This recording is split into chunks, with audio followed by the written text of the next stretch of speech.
Baik ikhwani fillah, sebagaimana biasa, izinkan saya untuk share screen untuk materi kita pada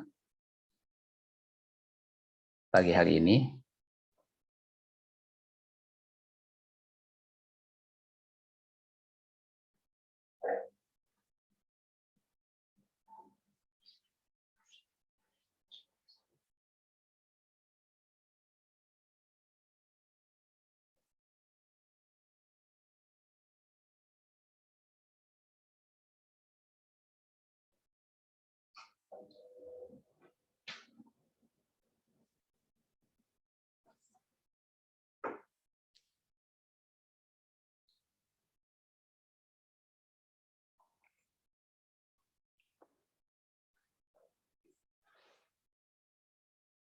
Insyaallah ta'ala, bahan yang akan kita bahas pada pagi hari ini, saya angkat dari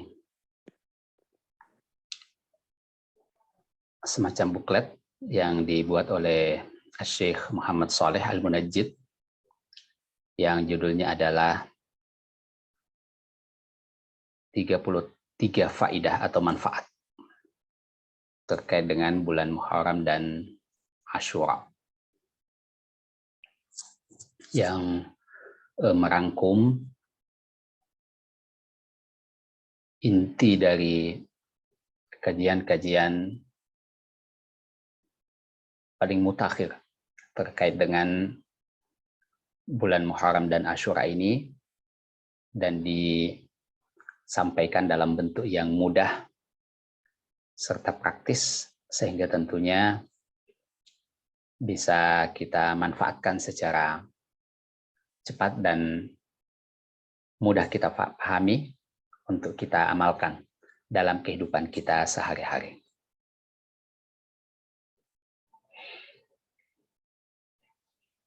Baik ikhwani fillah, tentang bulan Muharram ini, keutamaannya serta bobot dari bulan itu sendiri, ini berangkat dari firman Allah Subhanahu wa taala di dalam surah Taubah ayat 36. Di sana firman Allah Subhanahu wa taala, inna iddatasy syuhuri indallahi 12 syahran fi kitabillah yauma khalaqas samawati wal arda minha arba'atun hurum. Dzalikad dinul qayyimu fala tadhlimu fihinna anfusakum wa qatilul musyrikina kaffatan kama yuqatilunakum kaffah wa alamu annallaha ma'al muttaqin. Kita lihat terjemahannya. Sesungguhnya jumlah bulan menurut Allah Subhanahu wa taala ialah 12 bulan, sebagaimana dalam ketetapan Allah pada waktu Dia menciptakan langit dan bumi. Ya, jadi waktu yang terbagi kepada 12 bulan ini dalam 1 tahun, rupa-rupanya adalah sejak awal memang ditetapkan oleh Allah Subhanahu wa taala. Ya, jadi kita lihat bahwa dengan banyaknya peradaban di dunia ini sepanjang sejarah manusia, kita temukan bahwa peradaban yang berbeda-beda itu memiliki pembagian hari atau waktu, lebih tepatnya, yang sama, di mana waktu itu dibagi kepada tahun, kemudian dibagi kepada bulan, kemudian dibagi kepada pekan, dan akhirnya hari. Ya, yang mana hari-hari yang dilewati secara rutin ini dikelompokkan dalam satu bagian yang disebut satu pekan, yang terdiri dari 7 hari. Kemudian ada yang namanya bulan, kemudian bulan itu menjadi 1 tahun yang terdiri dari 12 tadi. Ya, makanya sebagian ulama mengatakan bahwa kesamaan peradaban di dalam membagi jumlah waktu ini adalah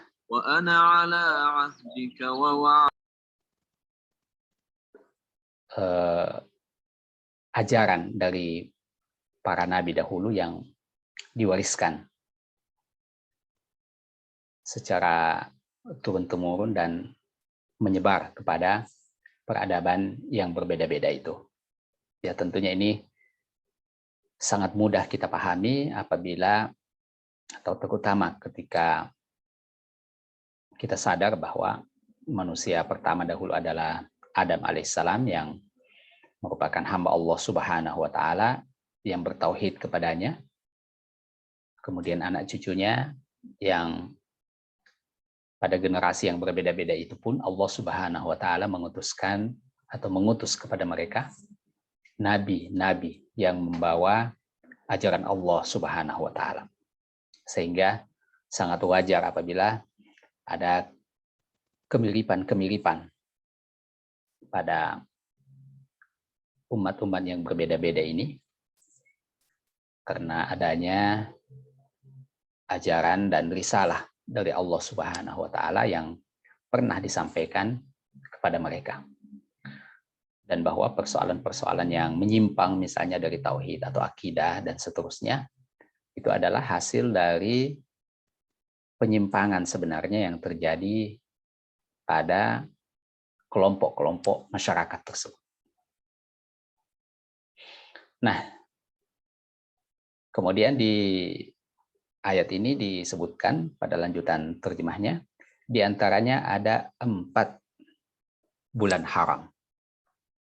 Ya, jadi rupa-rupanya sejak dalam ketetapan Allah Subhanahu wa taala itu, Allah Subhanahu wa taala sendiri menetapkan bahwa di dalamnya terdapat bulan haram. Ya, disebut sebagai bulan haram karena Allah Subhanahu wa taala yang memuliakannya dan membuat ketetapan-ketetapan tertentu di dalamnya. Ya, yang akan kita lihat nanti. Ya, ini bulan haram ini disebutkan di dalam hadis ya, antara lain oleh Imam Bukhari dan Muslim,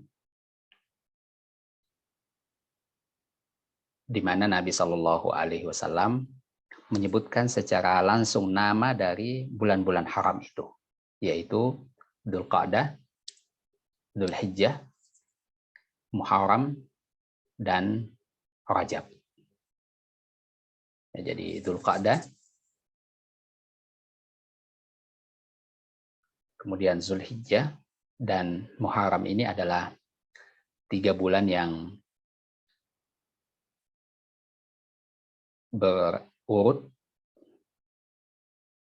bersama-sama, yang mana kita pada hari ini berada di penghujung bulan Dzulhijjah.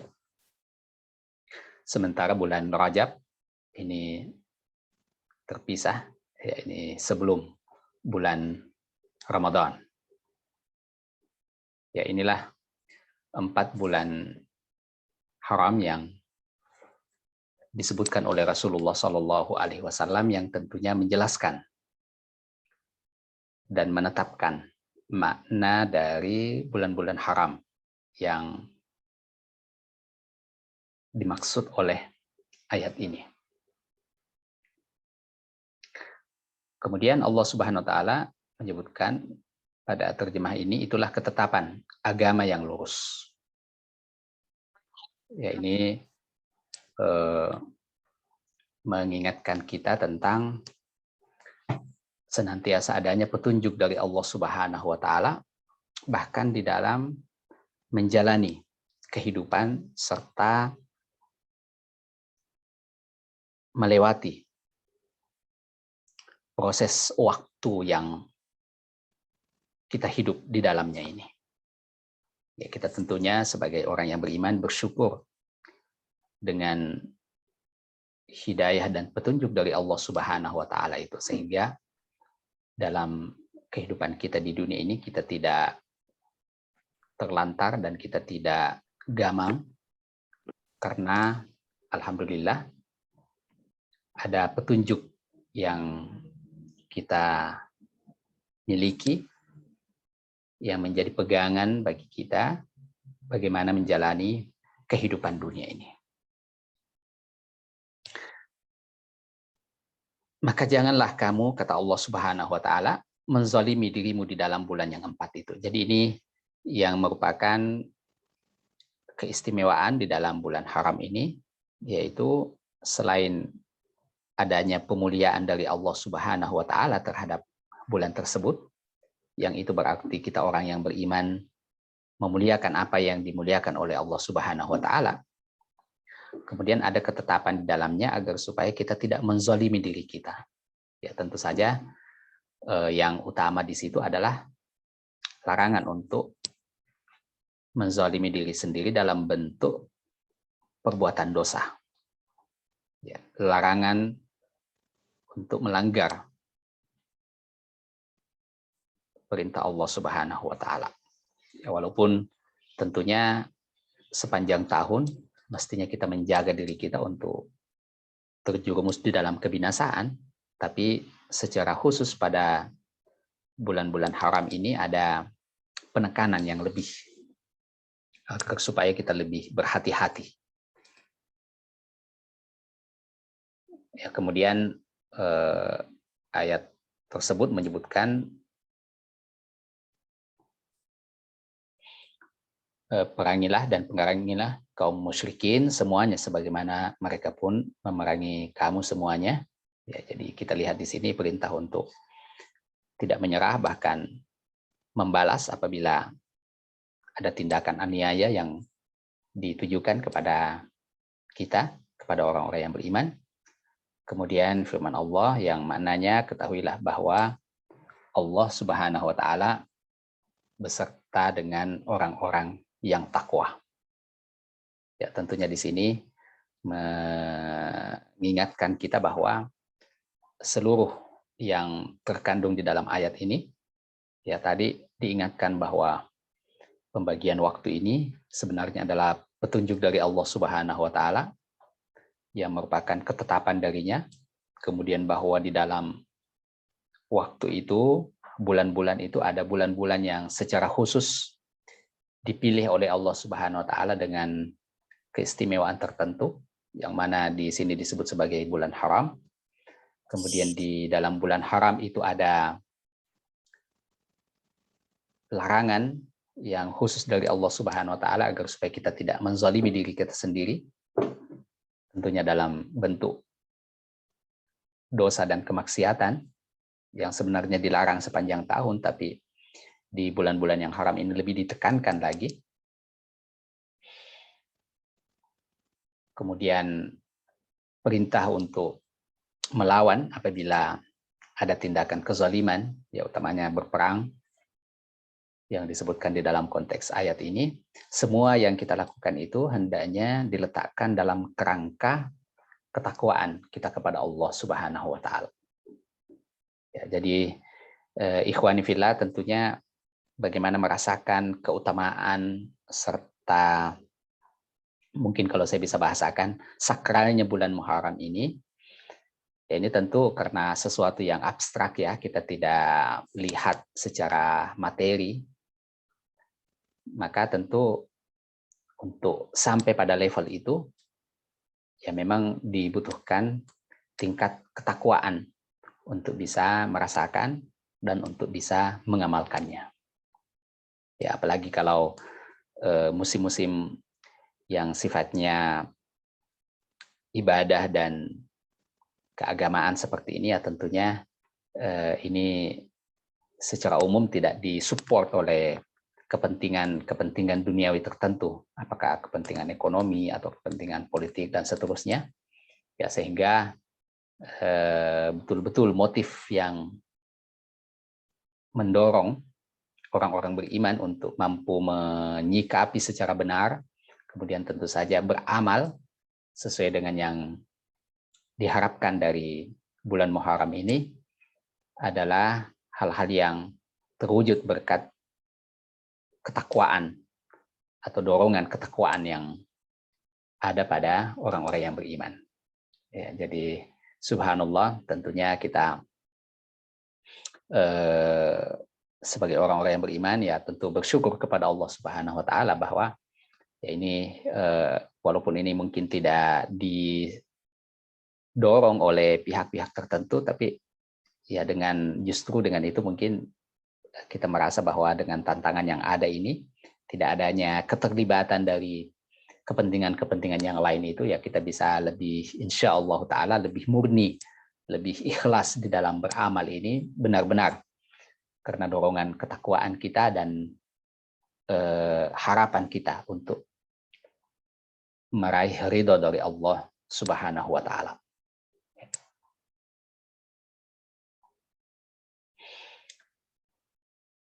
Di sini disebutkan bahwa bulan Muharram yang 29 atau 30 hari itu, yang paling utama darinya adalah pada 10 hari yang pertama. Ya, jadi ini ada asar dari Abu Utsman An-Nahdi rahimahullah ta'ala. Ya, Abu Utsman An-Nahdi ini salah seorang tabi'in. Beliau ini hidup di zaman Nabi SAW, akan tetapi beliau tidak sempat bertemu dengannya. Ya, jadi walaupun beliau hidup dan sezaman dengan baginda Rasulullah Muhammad SAW dan masih Islam, tapi karena kendala-kendala tertentu tidak sempat untuk bertemu muka secara langsung. Ya, makanya beliau kalau dilihat di daftar biografi rawi hadis disebut sebagai tabi'i dan muhadram. Ya, ini istilah muhadram ini istilah untuk tabi'i generasi tersebut yang muslim dan hidup di masa baginda Rasulullah Muhammad SAW, tapi tidak sempat bertemu secara langsung. Nah, beliau ini yang sangat senior seperti itu mengatakan bahwa kanu yu'azzimuna 13 adalah generasi sebelum saya, kata beliau, ya ini berarti para sahabat yang beliau saksikan tradisi di kalangan mereka, kata Abu Utsman An-Nahdi, Imam Abu Utsman An-Nahdi ini, yaitu bahwa mereka memuliakan 3 kelompok 10 hari. Ya, jadi ada 3 kelompok 10 hari yang dimuliakan oleh generasi sebelum saya, para sahabat yang saya temui dan saya amati ibadah serta pengamalan mereka. Yaitu yang pertama adalah 10 hari terakhir dari bulan Ramadan. Ya, jadi saya melihat, ya seakan-akan ya beliau mengatakan bahwa saya melihat bahwa para sahabat dahulu memuliakan 10 hari terakhir dari bulan Ramadan. Kemudian yang kedua, 10 hari yang mereka muliakan juga adalah Al-Ashrul Uwal min Dzulhijjah. 10 hari pertama dari bulan Zulhijjah. Ya. Jadi ini keterangan dari Imam Abu Utsman An-Nahdi ini tentang 10 hari kedua yang diutamakan dan dimuliakan oleh para sahabat dahulu. 10 hari pertama bulan Zulhijjah yang tentunya barusan kita lewati. Kemudian yang ketiga, 10 hari yang juga dimuliakan oleh para sahabat dahulu adalah Al-Ashrul Uwal min Muharram. 10 hari pertama dari bulan Muharram. Ya, jadi alhamdulillah ini adalah musim-musim ibadah, waktu-waktu mulia yang kita tentunya berkompetisi untuk memperbanyak amal soleh di dalamnya, yang insya Allah akan kita masuki, ya ini hari Selasa tanggal 1 Muharram insya Allah Ta'ala. Maka beliau mengatakan bahwa di antara 10 hari yang dimuliakan oleh para salaf dahulu, sahabat-sahabat, generasi sahabat yang saya temui adalah 10 hari pertama dari bulan Muharram.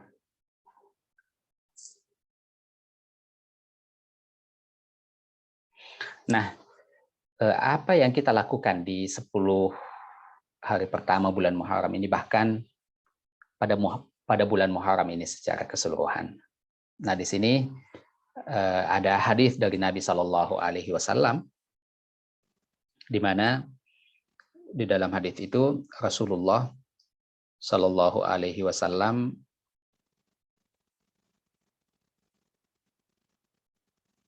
bersabda, "Afdalus siyam ba'da Ramadan syahrullahil muharram, wa afdalus salati ba'dal faridah salatul lail." Ini hadis yang diriwayatkan oleh Imam Muslim. Nabi Shallallahu Alaihi Wasallam mengatakan bahwa puasa yang paling afdol, paling utama setelah puasa pada bulan Ramadan, yang pada dasarnya adalah kewajiban dan rukun Islam, itu adalah puasa pada bulan Muharram. Syahrullah al-Muharram. Ya, jadi sini ada penegasan tentang keutamaan bulan ini, di mana Nabi Shallallahu Alaihi Wasallam menyebutnya sebagai Syahrullah, bulannya Allah Subhanahu Wa Taala. Ya, ini tentu nisbah yang menunjukkan keutamaan dari bulan ini dibanding bulan-bulan yang lainnya. Di sini juga ditegaskan ya secara sangat jelas dan lugas bahwa amalan yang utama untuk kita lakukan pada bulan Muharram ini adalah berpuasa. Ya, penghujung hadis itu kemudian mengatakan bahwa salat yang paling afdal setelah salat yang wajib, faridah, yang rukun Islam, salat 5 wajib, salat 5 waktu itu adalah qiyamul lail, adalah salat lail. Ya, jadi sangat jelas dari petunjuk baginda Rasulullah Shallallahu Alaihi Wasallam ini anjuran kepada kita orang-orang yang beriman untuk berpuasa pada bulan Muharram ini. Ya, bahkan demikian pentingnya dan tingginya bobot dari puasa pada bulan Muharram ini, Rasulullah Shallallahu Alaihi Wasallam mengingatkan kita bahwa puasa itu pada ranking kedua setelah puasa Ramadan, yang notabene-nya merupakan puasa wajib dan rukun Islam. Di sini kita lihat keterangan penting tentang puasa Zulhijjah ini, yang juga penting untuk kita ketahui tentu saja di dalam hadis yang panjang dari Ibnu Abbas radhiyallahu taala anhuma. Ini sahabat sekaligus keluarga dari baginda Rasulullah Shallallahu Alaihi Wasallam. Beliau menceritakan bahwa Rasulullah Shallallahu Alaihi Wasallam ketika beliau pindah ke Madinah, maka di kota Madinah ini beliau melihat bahwa orang-orang Yahudi ini berpuasa pada hari Asyura. Ya, Asyura ini nama dari hari ke-10 bulan Muharram. Ya, jadi kita lihat tadi kita berbicara tentang bulan Muharram secara umum, ini kita menyorot secara khusus hari ke-10-nya, tanggal 10 Muharram. Yaitu bahwa orang-orang Yahudi ini berpuasa pada hari ke-10 bulan Muharram itu, tanggal 10 Muharram itu. Ya, menarik ya, karena orang-orang Yahudi ini tentunya komunitas yang ahlul kitab, punya warisan kitab dari nabi-nabi terdahulu, ajaran nabi yang pernah diutus kepada mereka. Ya, walaupun terjadi banyak penyimpangan setelah itu, ya, tapi ini menarik oleh baginda Rasulullah Shallallahu Alaihi Wasallam. Maka ditanya, ma hadzal yaumul ladzi tasumunahu? Hari apakah yang kalian ini sengaja berpuasa di dalamnya itu? Lalu maka orang-orang Yahudi ini menjawab, hadza yaumun azim. Ini adalah hari yang mulia. Tanggal 10 Muharram ini adalah hari yang penting. Anjallahu fihi Musa wa qaumahu. Pada hari inilah Allah Subhanahu wa taala dahulu menyelamatkan Nabiullah Musa bersama dengan kaumnya, Bani Israel. Wa ghauraqa fir'auna wa qaumahu. Dan pada hari ini pula Allah Subhanahu wa taala menenggelamkan Firaun bersama kaumnya. Jadi ini hari yang sangat penting. Di hari itulah Allah Subhanahu wa taala menunjukkan kekuasaannya dan pembelaannya yang sangat jelas kepada orang-orang yang beriman pada waktu itu, yang dipimpin oleh Nabiullah Musa alaihissalam dengan Bani Israel, kaumnya, yang merupakan pengikut bagi Nabi Musa pada waktu itu. Disitulah Allah Subhanahu wa taala menyelamatkan mereka sekaligus menenggelamkan musuh mereka. Ya, Firaun dan pengikutnya ini membangkang kepada ajaran Nabi Musa dan tidak mau beriman kepada Allah Subhanahu wa taala. Ya, maka Rasulullah Shallallahu Alaihi Wasallam membalas dan menjawab keterangan dari orang-orang Yahudi itu, mengatakan, nahnu fanahnu haqqu wa aula bi Musa minkum. Kalau begitu, maka sesungguhnya kami, orang-orang beriman ini di zaman ini, ya, setelah diutusnya baginda Rasulullah Muhammad Sallallahu Alaihi Wasallam, lebih berhak dan lebih utama terhadap Nabiullah Musa daripada kalian. Ya. Jadi ini ada penegasan dari Rasulullah Sallallahu Alaihi Wasallam. Pertama tentu adanya kontinuitas sejarah bagi orang-orang yang beriman, bahwa kita orang-orang yang beriman ini adalah perpanjangan sebenarnya dari orang-orang beriman sebelumnya, para nabi dan rasul yang diutus oleh Allah Subhanahu wa taala sebelumnya, beserta para pengikut mereka. Kita sama dengan mereka. Ya, dalam persoalan keimanan ini, dalam masalah tauhid, dalam ajaran-ajaran dasar, para nabi dan rasul yang diutus oleh Allah Subhanahu wa taala itu tidak berbeda, sama saja. Mereka semua membawa ajaran tauhid. Mereka semua membawa ajaran keimanan yang sama. Yang berbeda itu adalah pada bentuk-bentuk pelaksanaan syariat yang tentunya berbeda antara satu kondisi dengan kondisi yang lain, sesuai dengan keadaan pada masing-masing nabi dan rasul itu. Di sini juga kita melihat bahwa ada wala, ada keberpihakan, ada kecintaan, ada kedukungan yang sama kepada orang-orang yang beriman dimanapun dan kapanpun mereka. Termasuk kita orang-orang yang beriman yang belakangan ini kepada Nabiullah Musa alaihissalam bersama orang-orang yang beriman yang bersama dengan beliau. Ya, ini tentunya ada pesan moral yang sangat penting di sana tentang kesatuan orang-orang yang beriman pada lintas masa yang berbeda ini. Maka Nabi Shallallahu Alaihi Wasallam di sini menegaskan, ya tentunya ini juga peringatan kepada kita bahwa kita ini lebih berhak dan lebih utama bagi Nabi Musa alaihissalam daripada orang-orang yang mengklaim sebagai pengikut bagi Nabiullah Musa. Fasamahu Rasulullah Shallallahu Alaihi Wasallam wa amar bisiyamih. Maka Nabi Shallallahu Alaihi Wasallam melakukan puasa pada hari itu, ya hari Asyura itu, tanggal 10 Muharram itu, dan Nabi Shallallahu Alaihi Wasallam juga memerintahkan umatnya untuk berpuasa pada hari itu.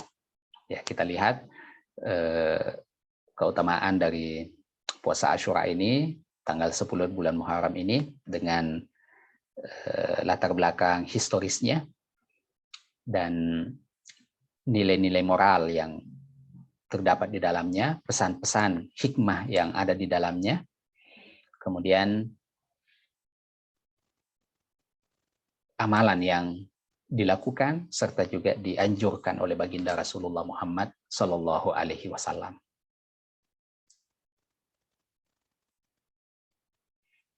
Oleh karena itu, sangat dianjurkan bagi kita untuk berpuasa pada hari Asyura ini. Di dalam hadis Nabi Sallallahu Alaihi Wasallam bersabda, "Siyamu yaumi Asyura ahtasibu 'alallahi ayyukaffira as-sanata allati qablahu."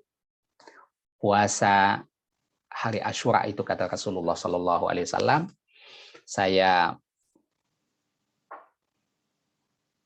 berharap kepada Allah Subhanahu Wa Taala ganjaran untuk menghapus setahun sebelumnya, ya, menghapus dosa setahun sebelumnya. Ya, jadi ini keterangan langsung dari Rasulullah Sallallahu Alaihi Wasallam tentang keutamaan dari puasa Asyura ini, bahwa di dalamnya ada satu fadilah di mana puasa Asyura ini diharapkan bisa menghapuskan dosa kita untuk setahun yang lewat. Ini tentu sangat bertepatan, ya, karena bulan Muharram ini bulan pertama dari tahun baru, sehingga kita memang betul-betul baru saja keluar dari tahun sebelumnya.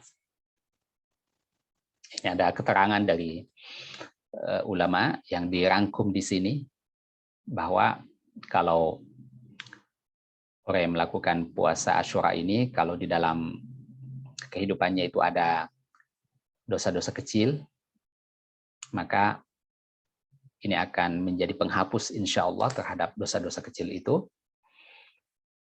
Kemudian kalau orang itu misalnya tidak ada dosa-dosa kecil maupun dosa-dosa besar, ya mungkin ada tapi sangat sedikit, maka tentu keutamaan serta kelebihan dan fadilah dari puasa Asyura ini akan menjadi tabungan dan akan menjadi tambahan serta pengangkat derajat bagi orang itu. Ya.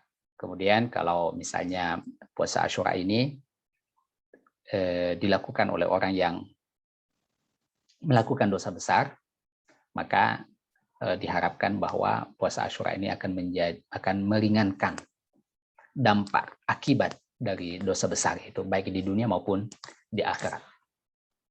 Jadi apapun itu, kita lihat bahwa puasa Asyura ini insya Allah Ta'ala akan memberikan manfaat bagi orang yang bersangkutan. Ya, tentunya terkait dengan dosa ini, kita tahu memberikan dampak dalam kehidupan seseorang di dunia ini sebelum di akhirat. Ya, makanya ada kesempatan bagi kita untuk memperbaiki diri, untuk menyucikan diri dari dosa-dosa tersebut dan berlindung kepada Allah Subhanahu Wa Taala dari dampaknya dengan melakukan puasa Asyura ini tanggal 10 Muharram. Di sini ada keterangan juga dari sahabiah, sahabat dari kalangan wanita, Rubayy bintu Muawwidh radhiyallahu taala anha. Beliau bercerita bahwa tentang puasa Asyura ini yang di awal Islam merupakan puasa yang sifatnya wajib. Beliau mengatakan, kami dahulu berpuasa Asyura dan kami juga mengajar anak-anak kami, mendidik anak-anak kami untuk melaksanakan puasa pada hari itu. Kemudian dalam rangka untuk mengajar mereka sehingga bisa bertahan dan menahan diri untuk berpuasa mulai dari terbitnya fajar hingga tenggelamnya matahari itu, kami membuatkan buat mereka semacam mainan. Ya, al-ihan ini semacam sobekan kain dengan warna-warna tertentu. Ya, ini sebagai mainan atau sebagai hiburan bagi anak-anak itu sehingga mereka lupa terhadap kondisi lapar yang mungkin mereka alami. Maka beliau bercerita bahwa kalau ada di antara anak-anak kami itu dahulu menangis karena lapar setelah melewati waktu puasa ini, maka kami akan memberikan kepada mereka mainan itu sehingga mereka bisa bertahan dan abai terhadap mungkin tadi perasaan lapar yang mereka alami sehingga memasuki waktu berbuka puasa. Ya, yang bisa kita petik dari kisah ini tentu saja bahwa tentang puasa ini ternyata generasi sahabat dahulu biasa mendidik dan mengajar anak-anak mereka untuk sejak dini terbiasa dengan ibadah ini, bahkan untuk itu mereka melakukan trik-trik khusus ya yang mubah tentu saja sehingga mereka sejak kecil itu bisa terbiasa untuk melakukan puasa Asyura itu.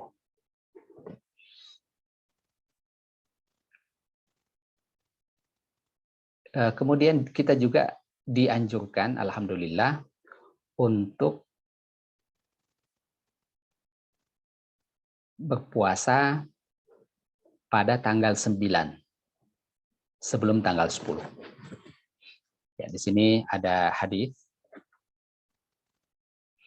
dari Ibnu Abbas juga, beliau bercerita bahwa ketika Rasulullah SAW berpuasa hari Asyura dan memerintahkan umatnya untuk berpuasa, maka sahabat-sahabat ini berkata kepada baginda Rasulullah SAW bahwa wahai Rasulullah, 10 Muharram ini berpuasa pada 10 Muharram ini adalah hari yang dimuliakan oleh orang-orang Yahudi dan Nasrani. Ya, jadi mereka rupanya paham bahwa kok kita orang-orang yang beriman ini ada kemiripan yang khas ya karena ini masalah ibadah dengan orang-orang Yahudi dan Nasrani. Ya, sahabat-sahabat itu rupanya sudah merasa terganggu bahwa kok apa yang kita lakukan ini ada kemiripan dengan apa yang dilakukan oleh orang Yahudi dan Nasrani. Maka Rasulullah SAW mendengar keluhan dari sahabat-sahabatnya ini dan tentunya setuju dengan apa yang mereka rasakan. Ini tentu kita bisa petik juga pelajaran penting bahwa secara mendasar agama kita ini, utamanya dalam masalah-masalah ibadah, itu melarang kita untuk mengikuti atau sama tradisi kita dengan umat-umat yang lainnya. Bahwa kita umat Islam ini punya referensi yang jelas, punya rujukan yang jelas tentang masalah-masalah agama kita, sehingga semestinya kita hanya merujuk ke sana dan jangan sampai kita justru menjadi umat yang mengekor dan mengikut kepada tradisi dari ibadah yang dilakukan oleh umat-umat yang lain. Ya, jadi menghadapi keluhan dari sahabat-sahabat ini, Rasulullah SAW mengatakan, "Fa idza kana al-'amul muqbil insyaallah sumna al-yawm at-tasi." Kalau begitu tahun depan, insyaallah kata Rasulullah SAW, kita juga akan berpuasa pada tanggal ke-9. Ya, jadi Nabi SAW mengatakan bahwa kalau kita puasa Asyura tanggal 10 dalam rangka untuk menyelisihi orang Yahudi dan Nasrani itu, maka kita juga akan berpuasa tanggal 9-nya. Ya, inilah yang disebut dengan Tasu'a dan Asyura. Tasu'a tanggal 9 Muharram, kemudian Asyura tanggal 10 Muharram. Ini dijelaskan bahwa tahun depannya itu Rasulullah SAW tidak sempat untuk berpuasa tanggal 9 karena lebih dahulu baginda Rasulullah SAW wafat. Ya.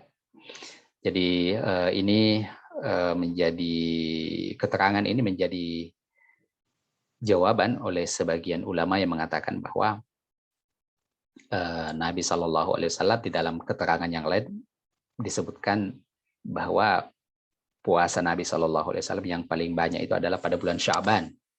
Lantas kenapa tidak terjadi pada bulan Muharram ini?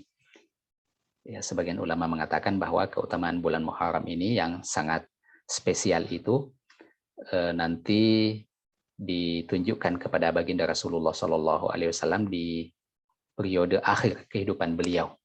Yang dari keterangan dari Ibnu Abbas ini menjadi sangat jelas karena dilihat bahwa Nabi Shallallahu Alaihi Wasallam sebenarnya ingin berpuasa pada tanggal 9 tapi kemudian tidak sempat beliau laksanakan karena beliau lebih dahulu wafat. Sehingga tidak ada kontradiksi antara keutamaan untuk berpuasa pada bulan Muharram ini dengan keutamaan berpuasa pada bulan Sya'ban.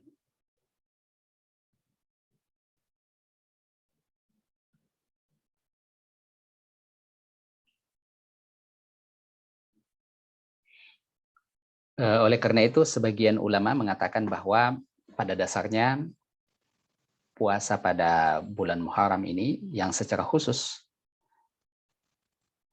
yang terkait dengan Asyura itu ada 3 tingkatan. Yang paling tinggi adalah berpuasa pada 3 hari, yaitu tanggal 9, tanggal 10, dan tanggal 11. Ya, ada hadits yang sebagian besar ulama menilai hadits itu sebagai dhaif, yang terkait dengan puasa 3 hari itu 9, 10, dan 11. Ya, walaupun seperti saya katakan tadi, sebagian besar ya, tidak semua yang mengatakan hadis tersebut dhaif, dan oleh karena itu kita lihat juga bahwa ada sebagian salaf, ulama salaf generasi awal dahulu yang melaksanakannya. Ya, apalagi karena kita lihat tadi memang ada anjuran secara umum untuk berpuasa pada bulan Muharram ini. Ya, tentu juga yang menjadi alasan adalah karena dengan berpuasa pada 3 hari itu, insya Allah tanggal 10 Muharram itu tidak luput sama sekali, karena kita tahu bulan Qamariyah ini, ya ini tidak semua orang bisa mengamati secara jelas tentang tanggal masuk dan keluarnya. Ya, apalagi kita di kehidupan modern ini dengan listrik dan pencahayaan pada malam hari, ya, dan kondisi cuaca dengan polusi dan seterusnya, ya tidak semua orang mudah untuk mengikuti secara rutin masuk dan keluarnya bulan ini. Sehingga kalau kita berpuasa 3 hari berturut-turut itu, maka insya Allah 10 Muharram itu betul-betul tidak akan terluput begitu saja. Ini ranking 1, yang paling tinggi tingkatannya. Kemudian tingkatan yang kedua adalah berpuasa pada tanggal 9 dan 10, sebagaimana hadis tadi secara eksplisit menyebutkan seperti itu. Kemudian yang ketiga, yang paling rendah, paling minimal adalah melakukan puasa Asyura, itu saja, pada tanggal 10 Muharram.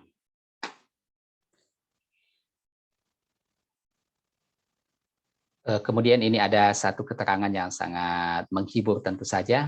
Ya, kalau seseorang pada tanggal 10 Muharram itu uzur untuk tidak melaksanakan puasa karena alasan-alasan yang syar'i, apakah karena misalnya kalau perempuan datang bulan atau menyusui bayi dan seterusnya, sakit, ya, apalagi, maka Rasulullah Shallallahu Alaihi Wasallam di dalam hadis yang mulia mengatakan, "Idza maridal abdu aw safara, kutiba lahu mithlu ma kana ya'malu muqiman sahihan." Apabila seorang hamba, kata Rasulullah Shallallahu Alaihi Wasallam, sakit atau dia melakukan safar, perjalanan, maka akan dicatatkan bagi dia amalan yang selama ini dia lakukan dalam kondisi mukim dan sehat. Ya, jadi alhamdulillah ada keistimewaan di dalam agama kita bahwa kalau kita sudah terbiasa melakukan ibadah tertentu, ketika ada saat di mana kita tidak mampu melakukan ibadah tersebut karena adanya uzur syar'i, maka insya Allah Ta'ala ibadah yang kita lakukan dalam kondisi sehat dan dalam keadaan normal, kondisi normal seperti itu, insya Allah pahalanya tetap bisa kita dapatkan. Ya, maka mari kita tentunya memanfaatkan waktu yang ada ini dengan melakukan dan menjadikan itu sebagai kebiasaan kita.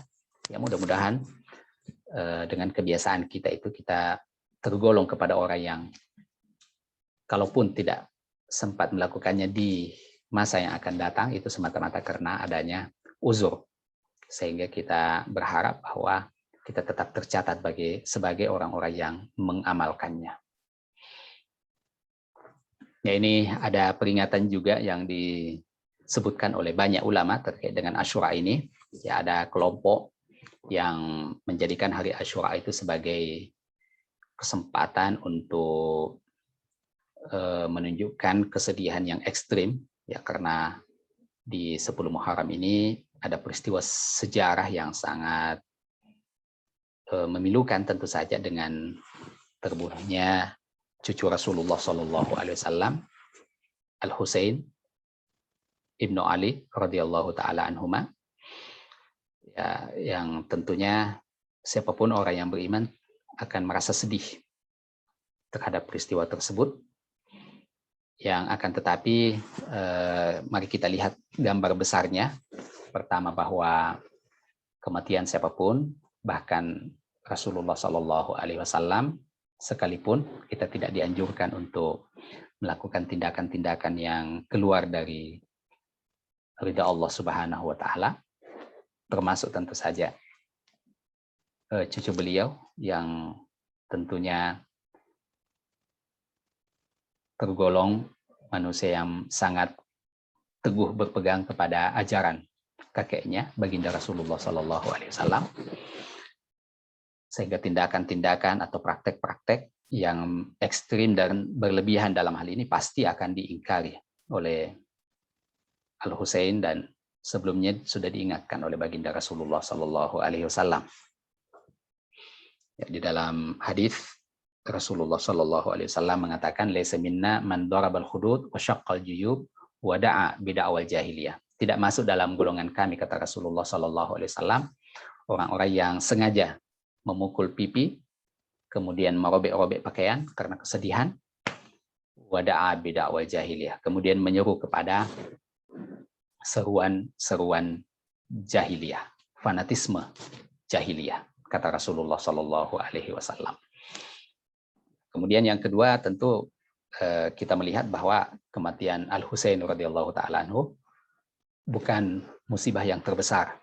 Ya, sebelum itu Khalifah Ali bin Abi Thalib juga meninggal. Sebelum itu Khalifah Utsman Ibnu Affan juga meninggal. Sebelum itu Khalifah Umar bin Khattab juga meninggal radhiyallahu ta'ala anhum. Dan mereka semua meninggal terbunuh oleh orang-orang yang durhaka dan musuh Allah Subhanahu wa Ta'ala. Bahkan sebelum itu Rasulullah SAW juga meninggal. Maka kalau seseorang ingin menunjukkan kesedihan, ya, yang murni karena dorongan keimanan, ya tentu menjadi pertanyaan besar, kenapa hanya Husain Ibnu Ali saja radhiyallahu ta'ala anhuma yang dirayakan, sementara banyak orang-orang yang lebih mulia daripada beliau yang tentunya kalau kita lihat, ya semestinya juga dirayakan kesedihan dengan meninggalnya mereka. Ya, ini di satu sisi yang ekstrim. Ada juga sisi lain yang ekstrim yang karena mungkin menjadi reaksi atas tindakan berlebihan yang dilakukan oleh kelompok yang pertama tadi, justru melakukan tindakan yang mungkin menyerupai kelompok Yahudi dan Nasrani yang dikutip tadi, yang menjadikan hari Asyura itu semacam satu perayaan dengan membuat makanan-makanan tertentu dan sejenisnya, yang memang kita orang-orang yang beriman ini merayakan itu dalam bentuk kesyukuran, tapi hanya dirayakan dengan melaksanakan puasa. Tidak dirayakan seperti Idul Fitri dan Idul Adha. Ya, oleh karena itu kita tidak dianjurkan untuk misalnya membuat makanan-makanan tertentu atau tindakan-tindakan yang ada kemiripan dengan hari raya Idul Fitri dan Idul Adha. Ya, oleh karena itu ikhwas sekalian, kita lihat alhamdulillah kita orang-orang yang beriman ini diberikan petunjuk oleh Allah Subhanahu wa taala dengan jalan yang pertengahan, moderat, tidak ekstrim kanan dan kiri, tapi berjalan sesuai dengan petunjuk yang disampaikan oleh Rasulullah Shallallahu Alaihi Wasallam yang tentunya datangnya dari Allah Subhanahu wa Ta'ala. Demikian ikhwas sekalian, alhamdulillah kita sudah melewati waktu yang berberkah insyaallah Ta'ala dengan banyaknya pelajaran yang bisa kita petik pada pagi hari ini. Semoga Allah Subhanahu wa Ta'ala senantiasa memberikan kita taufik untuk mencapai cinta dan ridhonya. Walhamdulillahirabbil alamin. Mohon maaf atas segala kekurangan. Wassallallahu ala nabiyina Muhammad wa ala alihi wa sahbihi wasallam. Wassalamualaikum warahmatullahi wabarakatuh. Waalaikumsalam warahmatullahi wabarakatuh.